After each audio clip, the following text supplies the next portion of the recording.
यह है स्टारबक्स लोगो के पीछे से कैसा दिखेगा। ये उसकी पूंछ है और यह पूरी तरह फैली हुई है। अब यह समझना महत्वपूर्ण है कि यह डिजाइन जानबूझकर बनाया गया था और थोड़ा भयावह था, जैसा कि आप इस वीडियो में देखेंगे। ये समझने के लिए कि स्टारबक्स ने कंपनी का प्रतिनिधित्व करने के लिए इतनी अजीब छवि क्यों चुनी, हमें शुरुआत में वापस जाना होगा। वह 1971 था और संस्थापक मोबी डिक से प्रेरित होकर उन्होंने नाम स्टारबक्स चुना। चूंकि सिएटल एक बंदरगाह शहर है और उनकी कॉफी जहाजों पर आती थी, वे चाहते थे कि उनका ब्रांड समुद्र से संबंधित हो। अगली चीज उनकी सूची में थी एक लोगो ढूंढना। कंपनी की वेबसाइट के अनुसार जब वे पुराने समुद्री किताबें पढ़ रहे थे, एक रहस्यमय नॉटिकल आकृति ने उन्हें आकर्षित किया।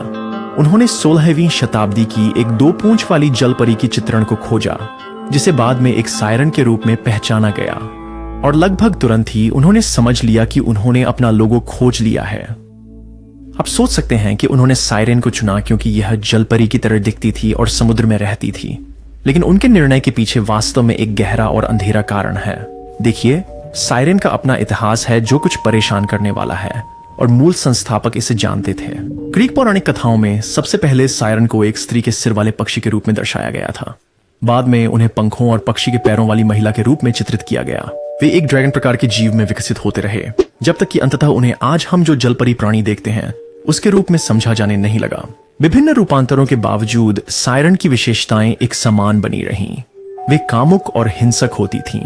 वे नाविकों को पानी में लुभाने के लिए अपनी सुंदरता का उपयोग करती थीं। आमतौर पर एक सायरन गाती थी और नाविक खुद को उससे दूर नहीं रख पाते थे। वे वास्तव में पानी में कूद जाते और अपनी मृत्यु को प्राप्त होते।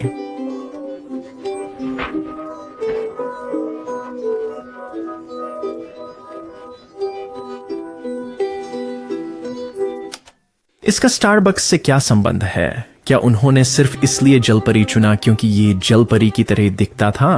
देखिए, पहले लोगों को सायरन की छाती नग्न थी और उसकी बंटी हुई पूंछ कामुकता से खुली हुई थी। यह चित्रण कोई दुर्घटना नहीं था। मालिकों की उम्मीद थी कि लोग स्टारबक्स देखें, स्टारबक्स की खुशबू लें और स्टारबक्स की इच्छा करें। जैसे नाविक सायरन के आकर्षण को नकार नहीं सके, स्टारबक्स के संस्थापक चाहते थे कि आप उनके कॉफी को नकारने में असमर्थ रहें। और यह अटकल नहीं है। पूर्व अध्यक्ष और सीईओ हॉवर्ड शुल्त्ज ने लिखा, वह शुरुआती सायरन बिना कपड़ों के और रुबेंस शैली में खुद कॉफी की तरह ही आकर्षक बनाने के लिए थी। जैसे जैसे कंपनी बढ़ने लगी, उन्हें एक समस्या का सामना करना पड़ा। यह आकर्षक अर्धनग्न प्राणी आकार में बड़ा होने पर थोड़ा अधिक उत्तेजक हो गया। उसकी कलाकृति को बदलकर उसे अधिक उपयुक्त बनाकर स्टारबक्स इसे अपने ट्रकों पर बिना किसी आलोचना के लगा पाई, और अगले 20 वर्षों में लोगो और भी शांतिपूर्ण हो गया। हालांकि इन सभी परिवर्तनों के बावजूद एक बात सदा से स्थिर रही है, सिरन हमेशा से केंद्रीय बिंदु रही है। वास्तव में कंपनी को यह प्राणी इतना पसंद है कि 2008 में उन्होंने मूल नग्न स्तन वाली लोगो की ओर वापसी की। यह जनता के साथ तुरंत विफल रहा और इसे जल्दी हटा दिया गया। स्टारबक्स अपनी वेबसाइट पर अपने लोगो के विकास पृष्ठ में इसका जिक्र भी नहीं करता, लेकिन यह दिखाता है कि वे इस जीव के प्रति कितने समर्पित हैं।